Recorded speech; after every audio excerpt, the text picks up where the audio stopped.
goes. Welcome, Media Men Online. My name is Dan. This is Isaiah. What up, what up? All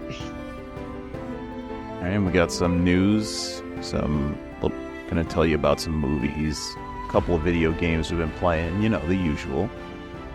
First, we're gonna start off with Concord, the $100+ million PlayStation exclusive.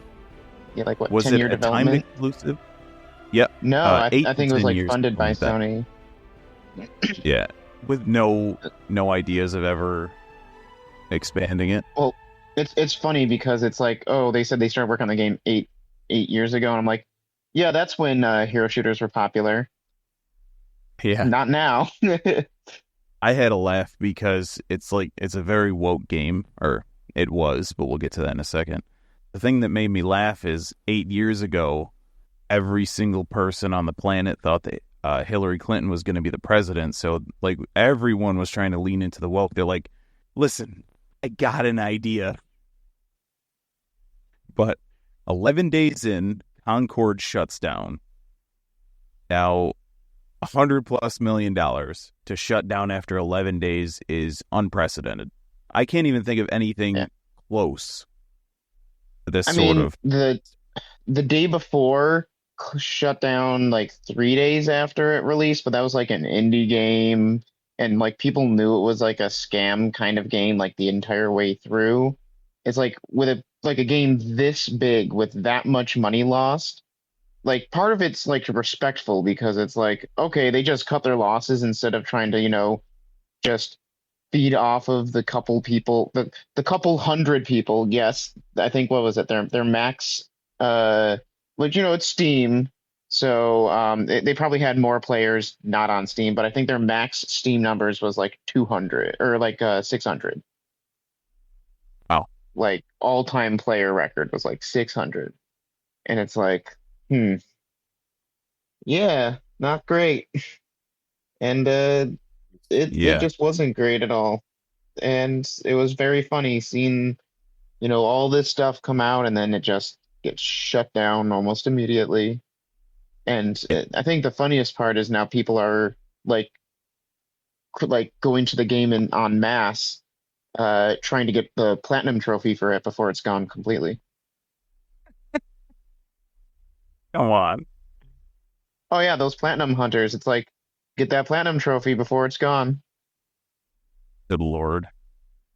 Another funny thing is the backlash towards the hatred towards normal people who didn't play the game by the game devs, the woke game devs and the IGN types who blamed the people. In one side of their mouth, they say, hey, well, the game wasn't for you anyways.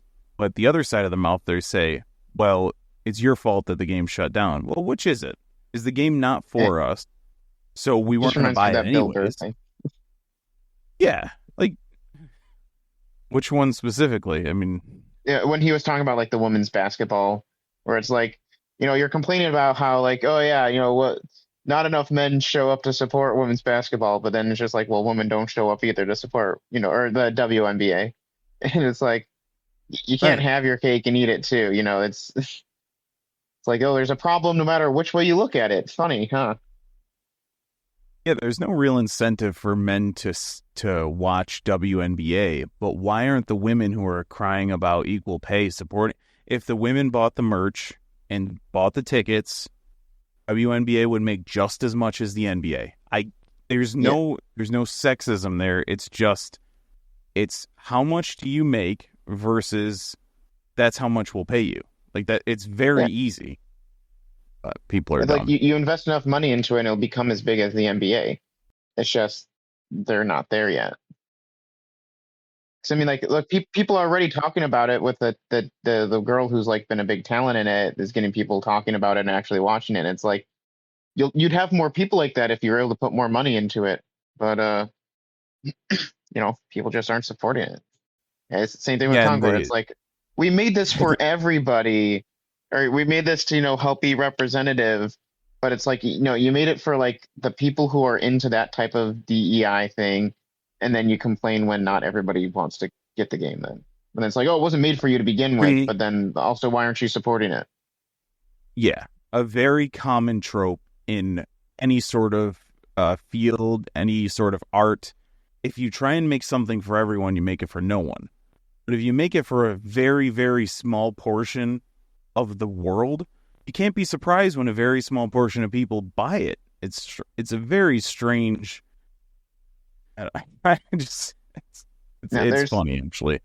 I won't get into it because we'll probably move on to the next topic. But there's a great video by the Act Man where he just talks about like why big AAA games are failing, and it's just because like one of the big reasons is just huge budgets for no reason.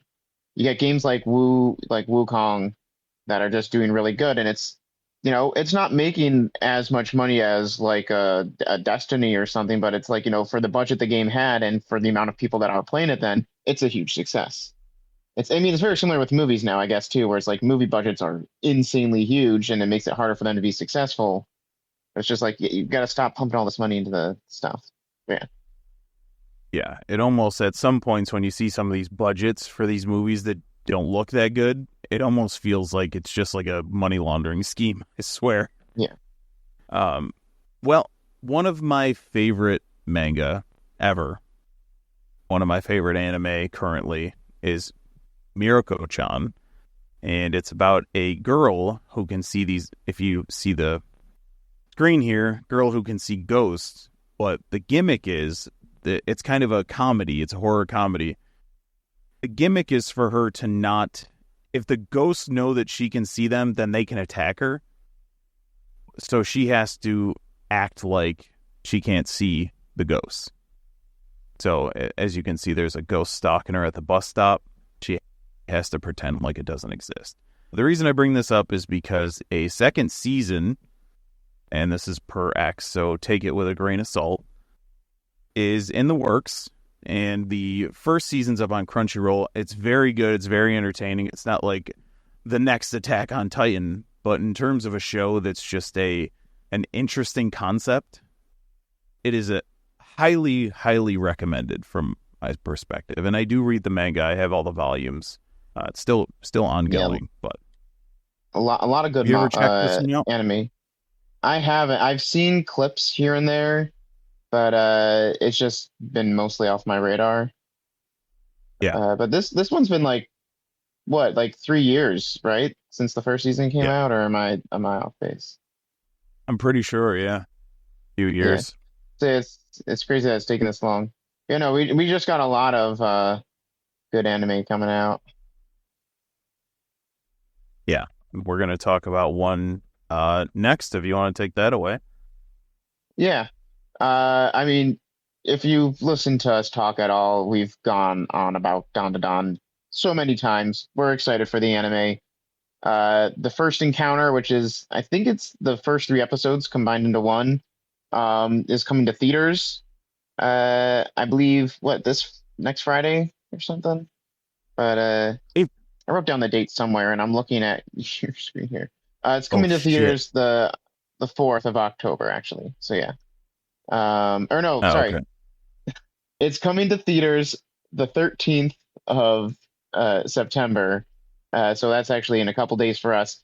The anime is out the 4th of October, which on Netflix. I'm pretty sure it's just going to be the sub, but they announced the dub cast, so I'm hoping the dub isn't too far behind. Modern day anime has been very good about having it only be like a couple weeks behind. I know My Hero used to do simul dub. I don't know why that's not really a thing anymore, but I mean, and it's not just Don to Don. There's a couple other ones that I'm excited for. Blue Box is out on Netflix starting the 3rd of October, and then we're gonna get Sakamoto Days in January. All three I, amazing manga that are coming to Netflix. It looks like I'm slightly worried because I think Netflix learned their lesson from JoJo, where I think they do it episode to episode now. Just because like that's what you really got to do with these shows. But Blue Box is, I'm a big shonen guy, and I guess Blue Box isn't the shonen jump, but it's super duper romance based and slightly sports. But it's probably one of my favorite manga that I've been staying up to date with for the past like year or so. And then Sakamoto Days is a ton of fun. So all those are going to be big. You know, Don to Don though, I got a couple friends already where we're like, we're watching this as soon as it's out. Because they haven't Yeah. experienced Don to Don before, and I'm just hoping this does the incredibly well paneled and well designed manga justice. Yeah, and it's interesting because the poster tells me that it's going to be as absurd as the manga, so I'm very excited about it. Yeah, the Just colors. the colors and the like what we're seeing on the poster with the giant crab in it. Yeah, I'm very excited about it. I just got this bit of information that just came across. This is per Gaming Bible. Bloodborne is finally getting a remaster, but only on the PS5 Pro, which is absolute you know what. Hmm. This one just popped up Well, on my phone. Here you go. I don't know how true this is. Again, take it with a grain of salt, but this is literally they just posted it a few hours ago.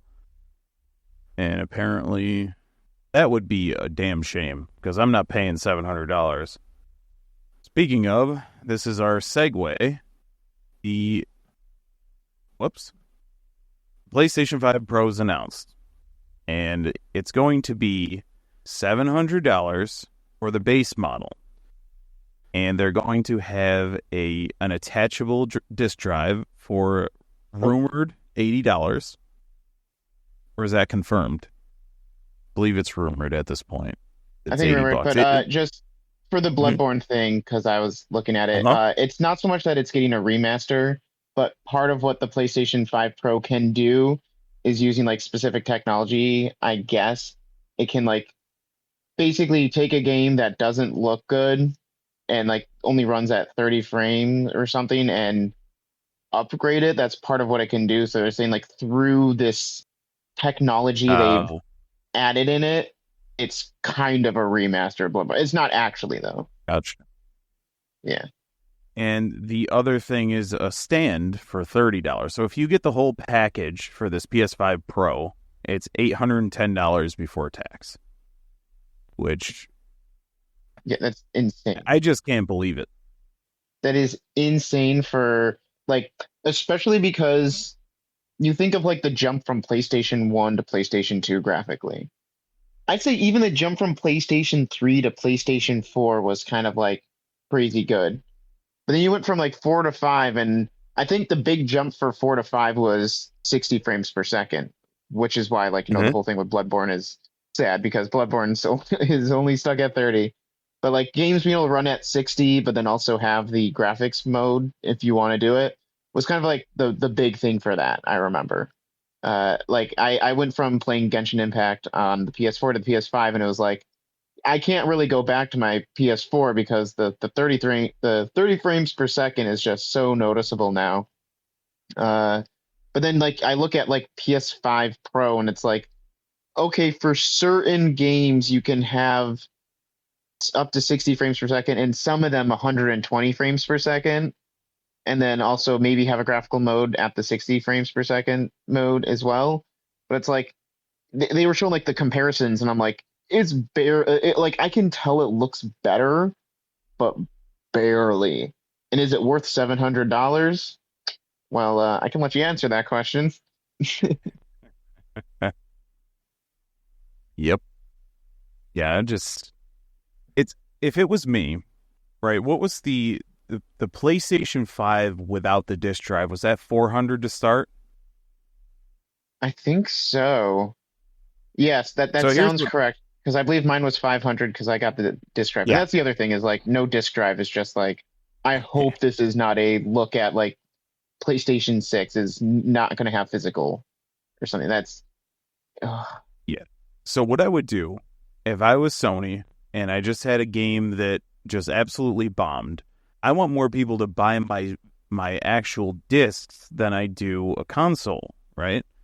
But I also want Yeah. more people to play my games. So what I would do is I would take $50 off the price, make the non-disc drive $350. It would make the disc drive $450, and then I would make the PS5 Pro $550.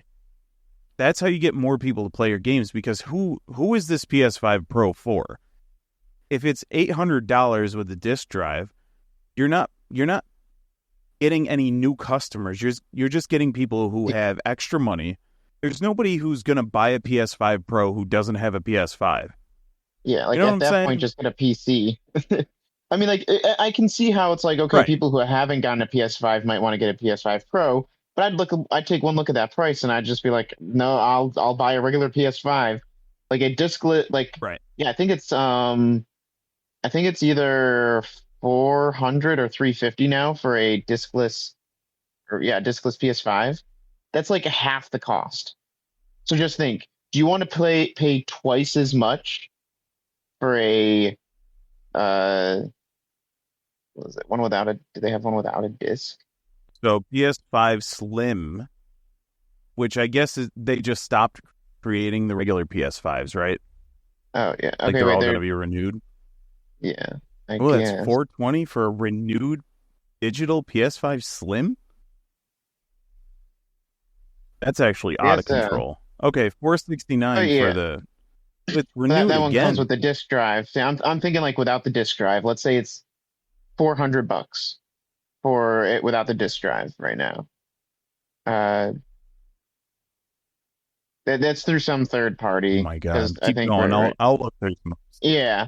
But I'm just thinking like retail price though. I think it like retailed at 450. It should only be worth about 400 right now, or 350 is what it should be worth right now because it's so freaking old. But yeah, the it's just ridiculous the pricing. You can pay twice as much to get slightly better looking games, or you can pay half as much and just wait for the PlayStation 6 to come out. Right. In which they're already talking about the PlayStation 6, so why even bother Yeah, with this that's right. Because PS5? people are saying, "Oh, this is the halfway PS5 point for the PlayStation," and I'm like, "No, it's not. The PlayStation 5 came out what 4 or 5 years ago." 2020. Yeah, 20. That's right. Because It I was during remember2020, yeah. is during COVID. I remember I secured my Yep. pre-order on my lunch break on overnights. Yeah. Here's the thing That was here. PlayStation 5 yeah, Slim for $450. yeah, Extra $50 you get the disc drive. So yeah. if I'm Let's say you PlayStation, don't want the I disc want to drive. get more people locked in. Yeah, You know? like think of the Switch. Think of how much the Switch has been like discounted since its release, and they're getting Yeah. to go into their next one. I even think like the Wii and Wii U. Like Nintendo's been very good at or like the 3DS. That was the other one. Like Nintendo's been very good at giving price cuts to their console as the time goes on to get more people to want to buy it. And then Yeah. it's like, okay, then we have our like I remember the OLED came out and the Switch, the regular Switch got a 50 or $100 price cut when the OLED came out.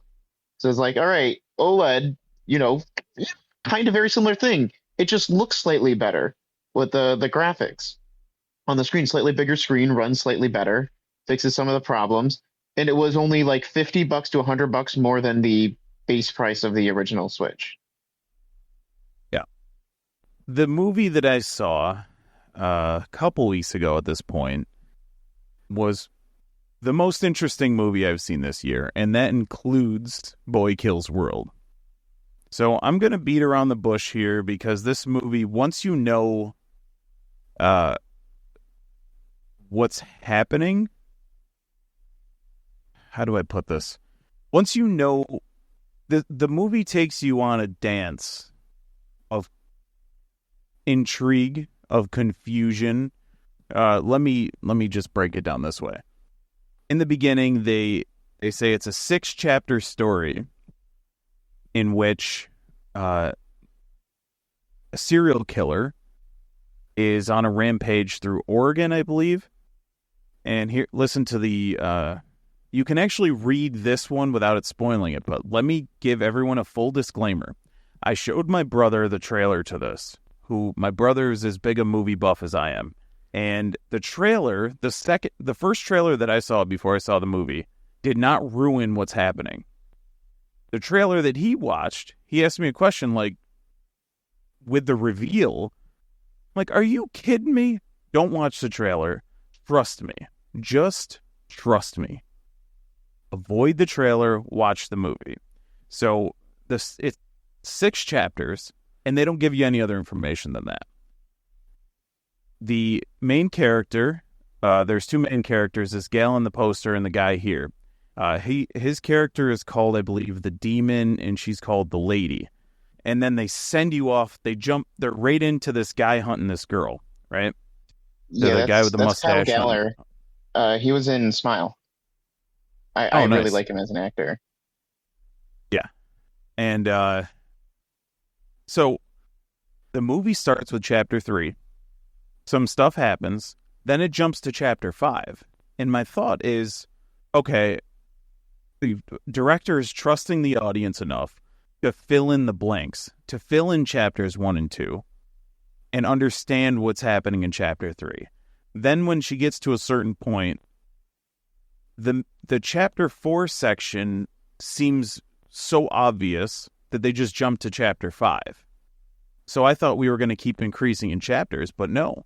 The movie jumps back.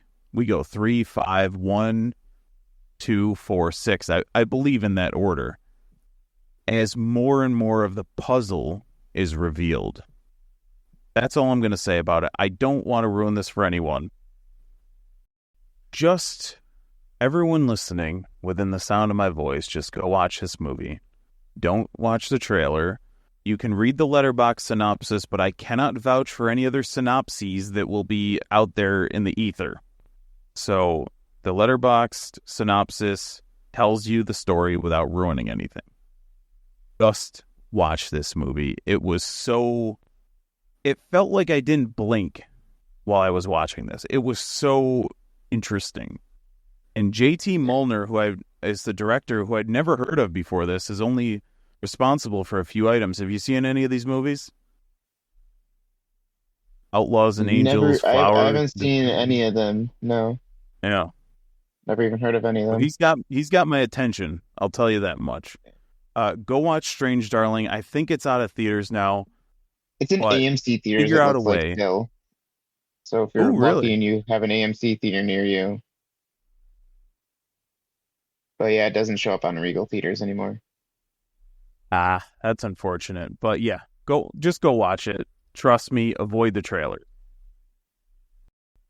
So the other day, something I don't know exactly what happened, but I wanted to go see a movie, and I wanted to see that one with Channing Tatum, but the first Blink Twice. Blink Twice, yeah. And the problem was the first showing at our local theater was 1:40 in the afternoon, and I had stuff to do. Ooh. So I found this movie Slingshot, which it was like an 11:50 showing, 11:50 a.m. So I'm like, okay, why not? It's got 2 very good actors in Lawrence Fishburne and Casey Affleck.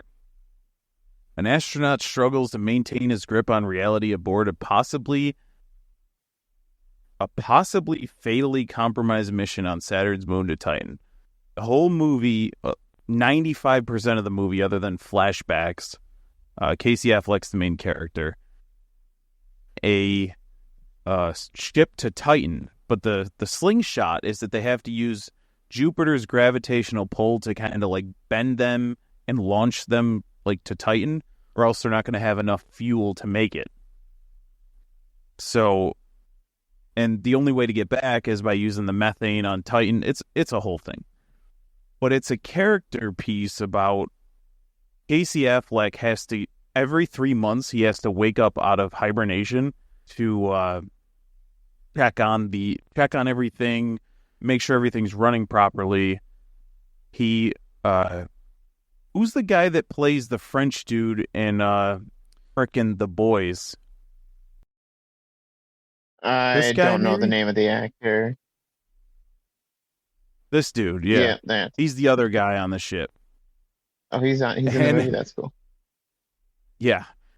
In the whole movie, every time he wakes up out of hibernation, he's losing his mind a little more and more because he's in this forced drug-induced coma every 3 months and has to wake up, check everything, have a little bit of food, and then hibernate again. So he's just losing grip with reality as he's going along. And his struggle is that it doesn't seem to affect Lawrence Fishburne at all. So he starts to wonder if Lawrence Fishburne is a figment of his imagination. Like the whole Mhm. thing is about him deteriorating into madness. It's very good.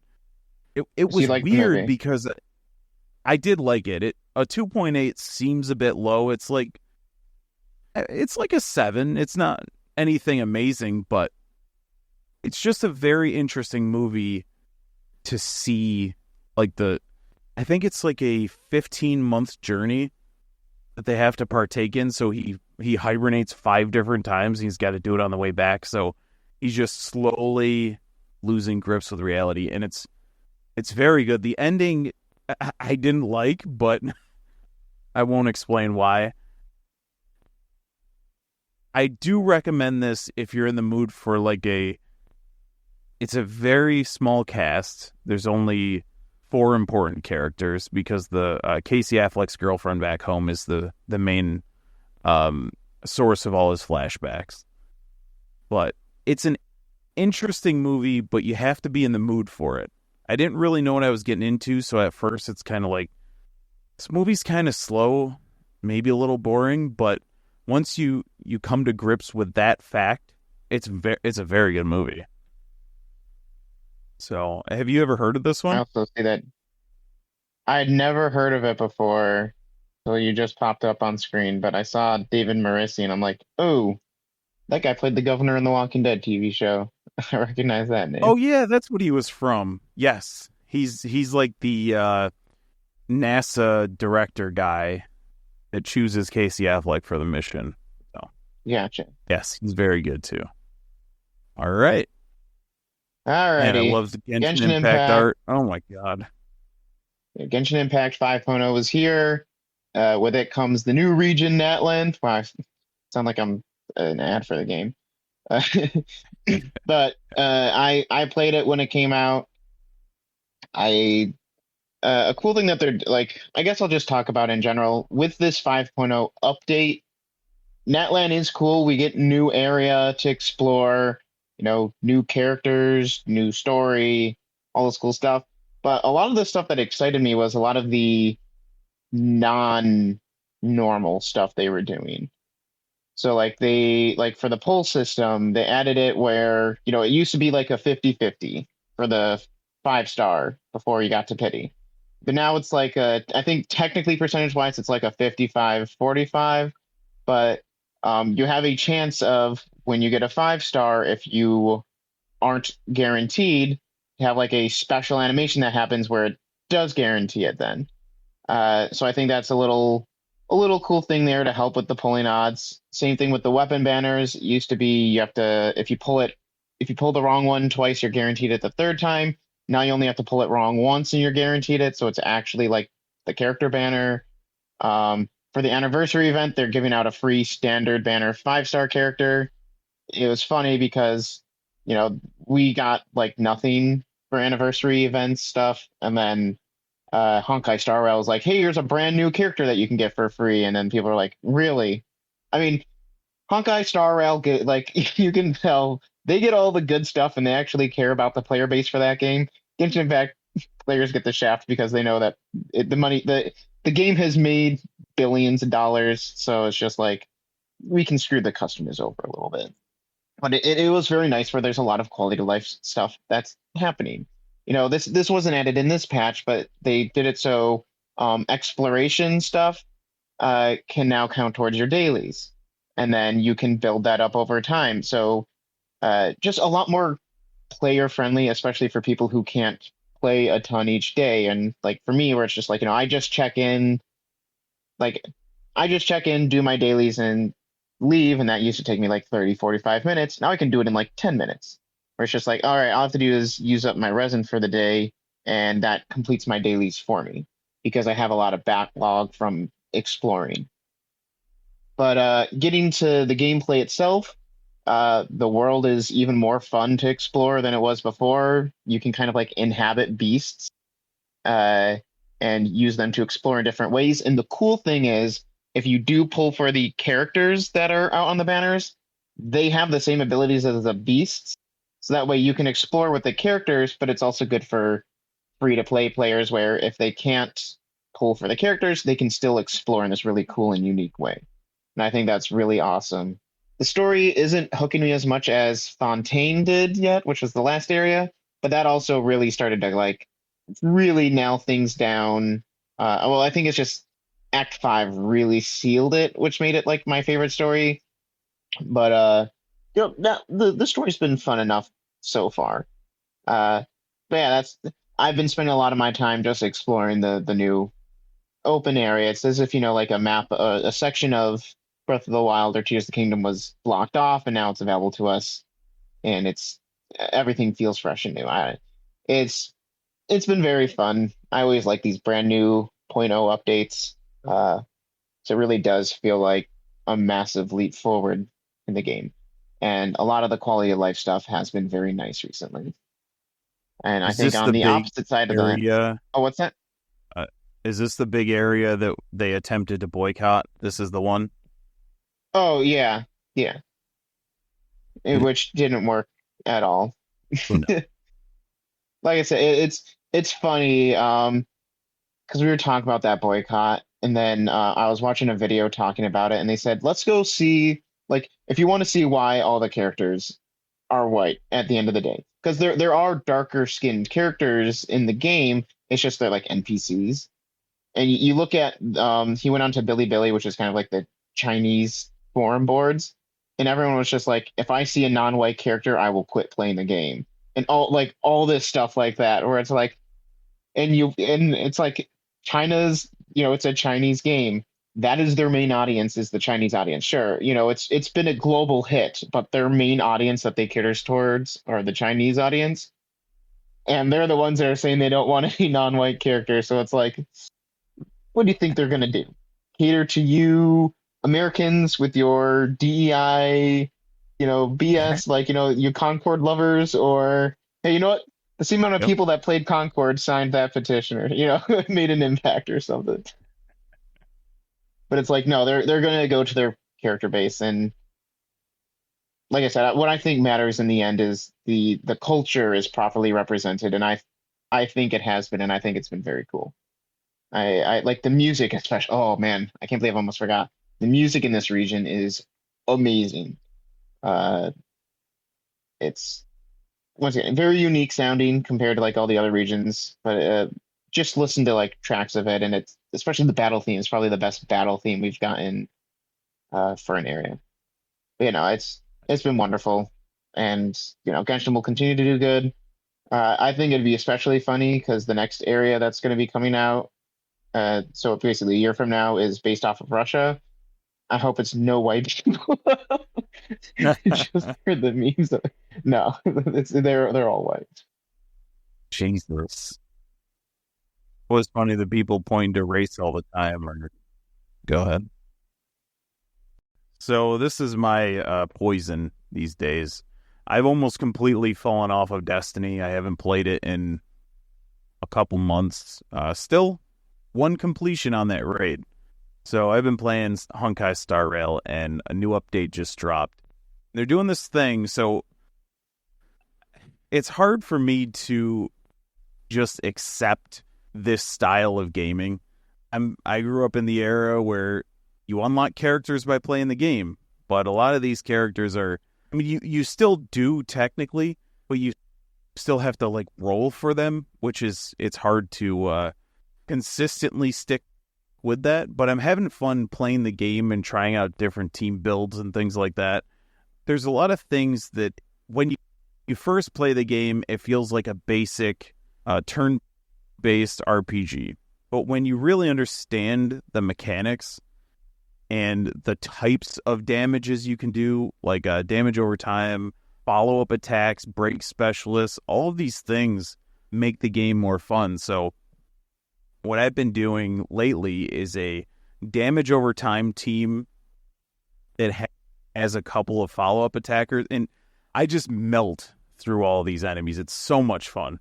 But this character here with the ears, Fei Xiao, they every single time a new character comes out, they release a new like a animated trailer for it.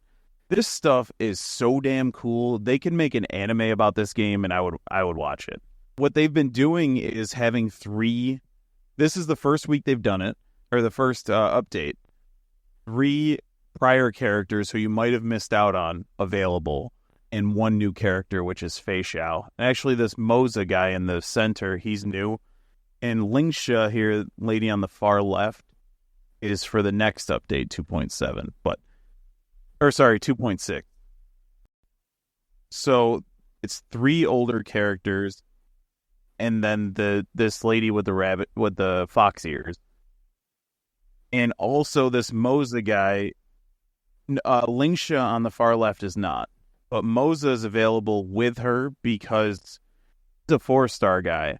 When you try and pull for Fei Xiao, the lady with the ears, you can get him, which I already did just by, normal. So I'm more of a turn-based guy than I do like that. Honkai is a different battle system than Genshin, which is a different battle system than Zenless Zone Zero, but they still have the beautiful characters and the art design and everything. Just in whatever the art team is for Hoyoverse needs a raise. So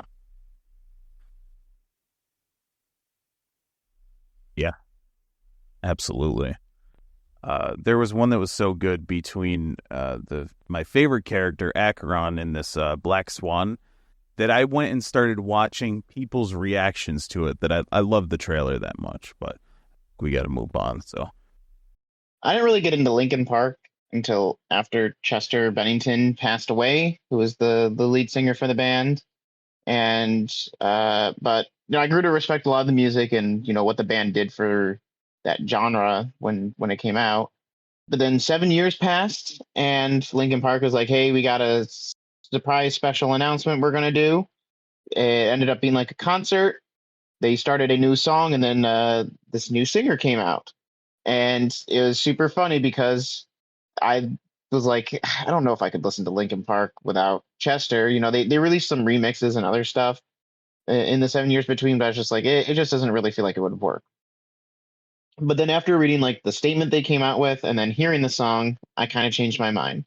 The song, which is called I think it's the Emptiness Machine, uh, is really great, really fun listen to.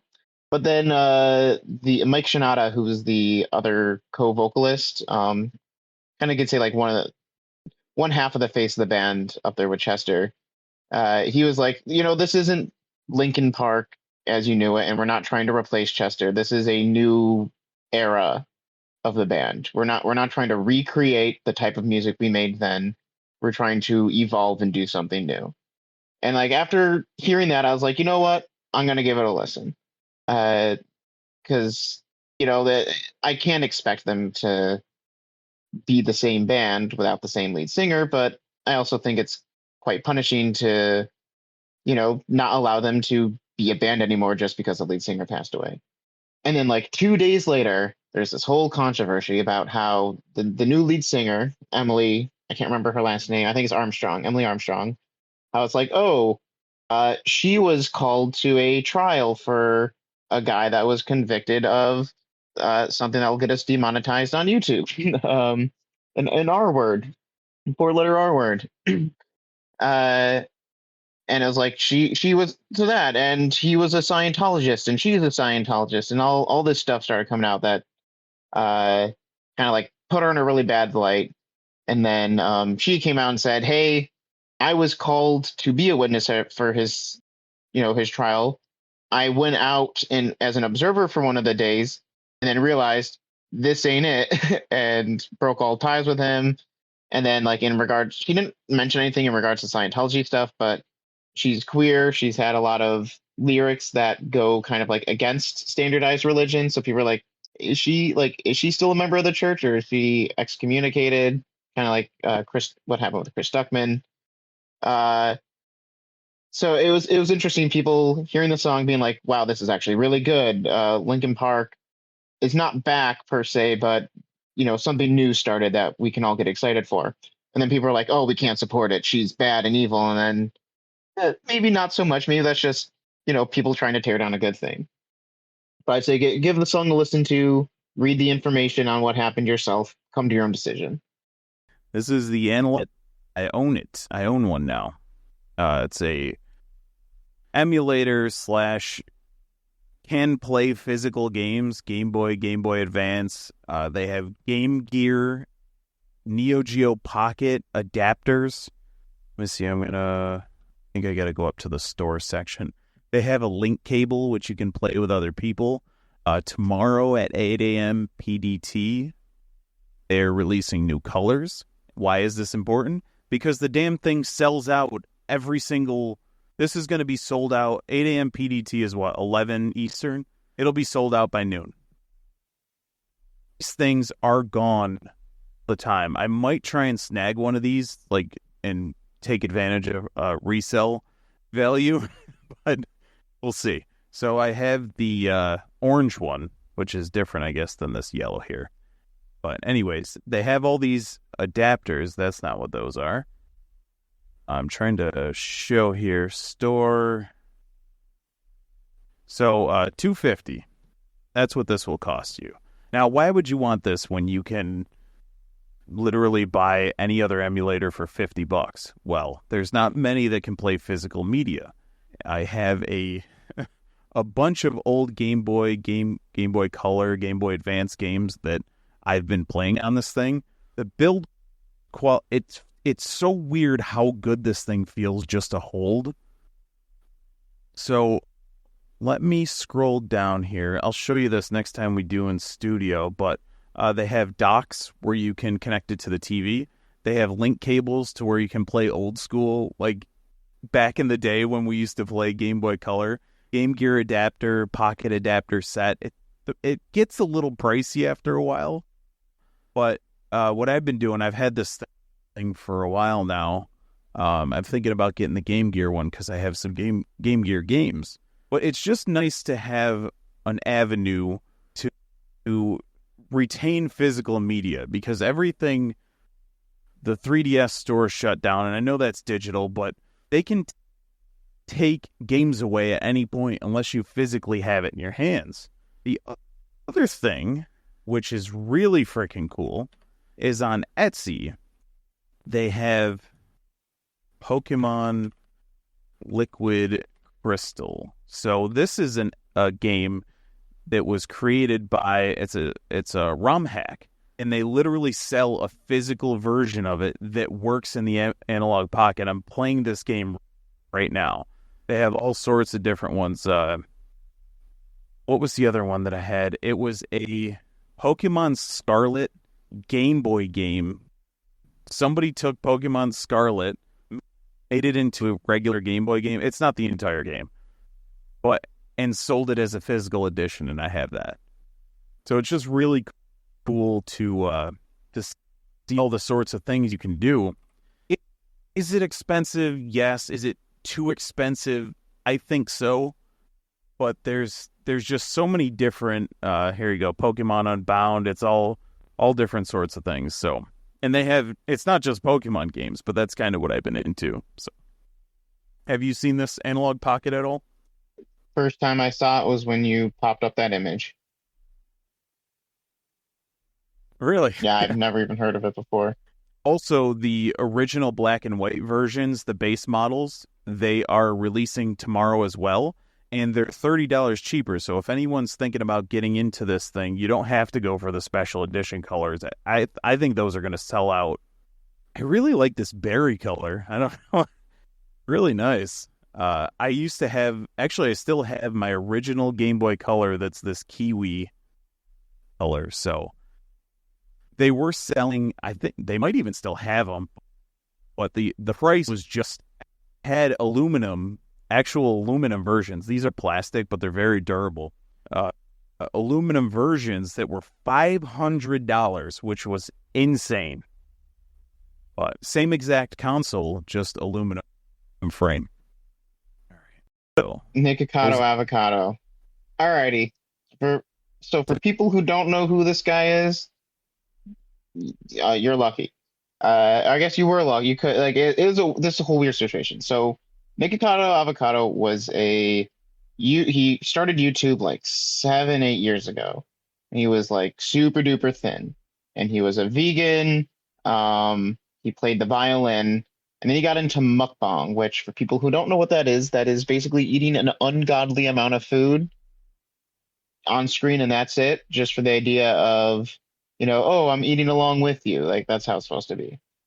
And he got really into it and started to gain a ton of weight to the point where he was like, I think like 450 pounds or something, like well, anywhere between 411, 450 pounds. And he just became this like giant meme on YouTube because he'd like act insane and do weird stuff. And for the last 2 years, he was posting content where he was just like gaining more weight or, not changing his weight. He said he was trying to lose weight, but he wouldn't. And then all of a sudden, he posted a video where it's like, boom, he's 250 pounds lighter. And apparently, for the past 2 years, he had pre-recorded tons of videos with him being fat, uh, eating food, and doing all this stuff, and then had been secretly working on losing weight. Uh, just so like to the point where he said, like, I think in one of his newest videos where he was thin again, he's like, oh, I haven't recorded a video in 2 years. And people were talking about him constantly still though, and like because he'd still be doing crazy and crazy antics. And like he came out with one of his most like psychotically unhinged videos yet, which got a lot of people talking on the internet about it. And then he drops this video. It's just like, yeah, you guys are just so easy. Like content creators are so easy to manipulate. You're talking all this crap about me, how I'll always be fat and all this, but look at me actually. I'm now 160 pounds or 150 pounds, very much he is now. Uh, I just found it like he's playing some sort of super villain arc, but just the crazy mind game of the guy backlogged videos so much that people thought he was still fat for the past 2 years when he was actually losing weight. Lost, I think he said 250 pounds total. Uh, Still going to be doing mukbang content, but the nice thing for me is seeing kind of like how erratic he had been as a person in the couple of drama videos I had seen on YouTube about him. And then like seeing this new video of him when he was doing stuff, he actually seems genuinely happy and excited. And it's like, man, that's what being healthy can do for you. And just being in that kind of mind state. But yeah, the whole situation was just kind of like crazy where, like I said, he posted a video where he was like 400 pounds. 2 days later, posted a video where it's just like, I just woke up and I was 250 pounds lighter and had done this whole thing. It's a little nuts. But I guess because we're in miscellaneous right now, the last thing I wanted to talk about is a song. Uh, I've never played the game Bravely Default. I think you have, right, Dan? can't remember. It was so long ago. I played it for 3DS. Yep, that's what it Like, came out on. I think it's just like 2014. I want to say I beat it, but yeah, it was a while ago. I never got into the game because I heard it was very repetitive because it has to do with like alternate worlds and you kind of do the same thing over and over again. However, I've been like listening to a Mhm. lot of music from games that I don't normally listen to or that I haven't played, and this was one of the songs that kind of like popped up because I'm looking for music for my D&D campaign. My God, does this song make me want to play the game now? Because it is just so exciting, so hype. It's like crazy that this song came out on a 3DS, and it's probably one of the best. Like, I'd say it's up there with like One Eyed Angel, even and whatnot for like final boss themes. One of the cool parts being that it does incorporate like music from throughout the game, so it feels like more of a medley. And the coolest thing to figure out about this song is that the entire like album or the entire music for Bravely Default in the second game was made by a guy named Rev. If you look into who this guy is, though, he is the lead talent of a band called Sound Horizon, which that might not sound familiar to you, but a side project he did called Linked Horizon made the very famous opening to Attack on Titan. And once you know that, if you listen to the song, you're like, oh, I can totally hear that in like the electric guitars and the excitement. So think of the excitement of the Attack on Titan opening and like all the openings that Link Horizon does for the anime, and it's like that's the energy of this final boss song, and it's superb with how much it's able to flow a move. And then there's a live version of it where it's like they actually played this song live then with how crazy it is. So I just recommend people go and listen to this song, um, just start to finish. It is just a masterpiece of music. Let's wrap it up with All Elite Wrestling had 2 pay-per-views over the last 2 weeks. They do a pay-per-view in London on, it's their version of Labor Day. I forget exactly what it's called, but they do a big stadium show. And it was an absolutely fantastic show. It was about 3 or 4 hours of just the best wrestling that you can watch.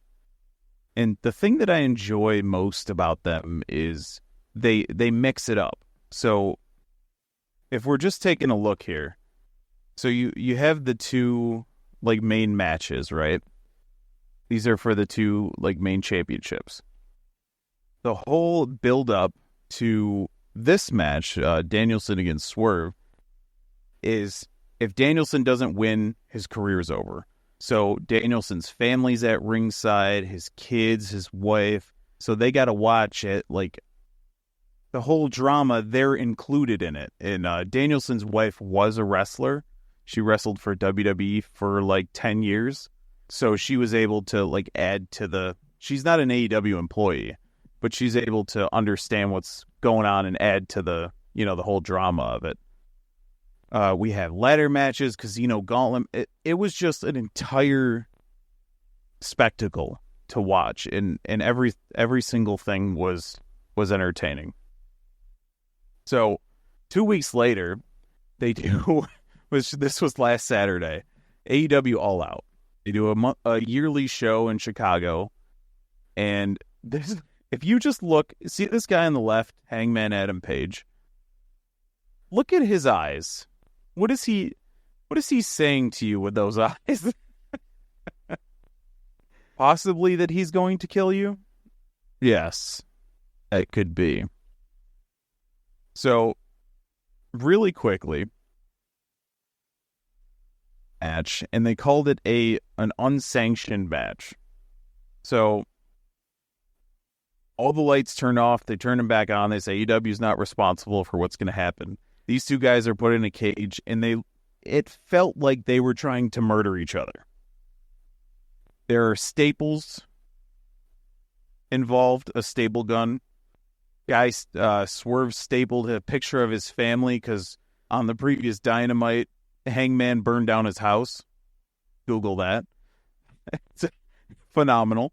So he stapled a picture of his family to Hangman's cheek. There were all sorts of disgusting things to watch, and there was a lot of complaints about that it was too brutal, too violent, which I totally disagree with. It's a show, something that people come and pay to see. You got a variety. Will Ospreay versus Pac was like an absolute technical masterpiece. Chicago street fight between the 2 gals had a different feel to it than all the other matches. And Swerve versus Hangman was the end of a year-long blood feud where Swerve broke into Hangman's house and was like threatening his family, and then Hangman burned down Swerve's house. All sorts of stuff. Just absolute insanity. So it was the blow-off to a year-long feud between 2 of the top people in the company. Now, this is let me make an analogy here. This is an analogy you'll appreciate. WWE is like the MCU, right? Big budget, lot of money comes in, very, very well produced. And I'm talking MCU pre-Endgame. Very well produced. You got all the stars, John Cena. Actually, Fast and Furious might be a better, because it's not as interesting as pre-2019 MCU. WWE is like the Fast and the Furious franchise. You got all the stars, The Rock, Dave Bautista, John Cena, all these guys, big names, big spectacle. The movie's going to make $1 billion. But AEW is like Infinity Pool or Strange Darling. Or what's another one? What's the movie with Bradley Cooper that we always harp back to? Or like Nightmare Alley, Nightmare The Alley, The Northman. Northman. Yeah. It's like that, where you never know if the stadium's going to sell out because it's not as popular. But you know that the people who are there are going to get the best show that you're going to see. It's going to make you think. It's going to make you cringe. It's going to make you cry. I don't know. It's just, Yeah, I can't recommend from what it you're enough. saying, it's like you have like industry made product versus passion filled product. Yeah, absolutely. And it's no disrespect to And that, WWE because they do their thing and they do it well. yeah. I'm just more of a Nightmare But Alley you guy know than what? I am Fast and Furious. Well, and here's what I'm gonna say, going back to like the Marvel comparison, it's like, they did their thing well, but now it's sold. Yeah. And it doesn't, you don't feel the passion that you used to, whereas like with the AEW or these other things, it's like you can tell they're just passion led through and through. Yep. It's not just a product that someone's like, Yeah. okay, how can we get the most people to want to like this product? It's, hey, we're going to do something really fun and cool and hope people like it. Yeah. I And would like I think to at that's why some like point. I hear more people talk positively about the AEW these days than I do the WWE. Yeah, because WWE is just like a thing. It's like, okay, gonna watch WWE on Monday. Oh, what happened? I don't know. I watched it though. So I think at some point I would like to do an AEW pay-per-view where you watch it and then we get on here and we'll talk about it. I won't give you any prior information, any prior knowledge. Don't Google. I just want to know what a brand new person's experience would be with something like this. So I'll Let's do figure out that. what the right pay-per-view is, and you can just watch it Yeah, off just like mine because get the right event. yeah, Um, I've heard some really good stuff about the new platformer Astrobot. I really liked the free game that came with the PlayStation 5. I think it was like Astro. I can't even remember what the heck it was called now. I don't think it was called Rescue Mission, because I believe that was the VR game, which was also fun. But it was like the free Astrobot game where like there was different levels and there's a lot of references to PlayStation games and you could collect all the old PlayStation stuff. And people loved the game so much that they told the studio, hey, make an actual platformer. That actual platformer came out. It's been getting very, very good reviews. People even saying that it's game of the year material. So I'm like, I kind of want to try it out because I did really enjoy that Astrobot game. So I might get it between now and when we record next, and if I do, I'll let you know what I think of it from some early impressions.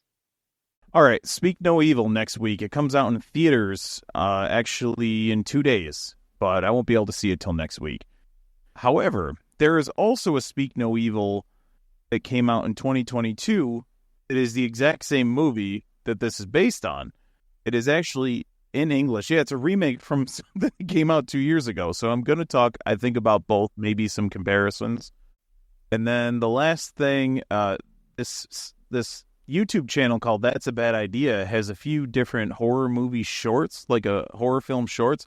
Milk and Cereal is the other one I want to watch. I hear that is quite disturbing. So The Chair is what I'm going to talk about next time. And check out this That's a Bad Idea YouTube channel, I would say, in the meantime. But yeah, Isaiah and I are going to talk about The Chair, and I think I'm going to watch Milk and Cereal as well.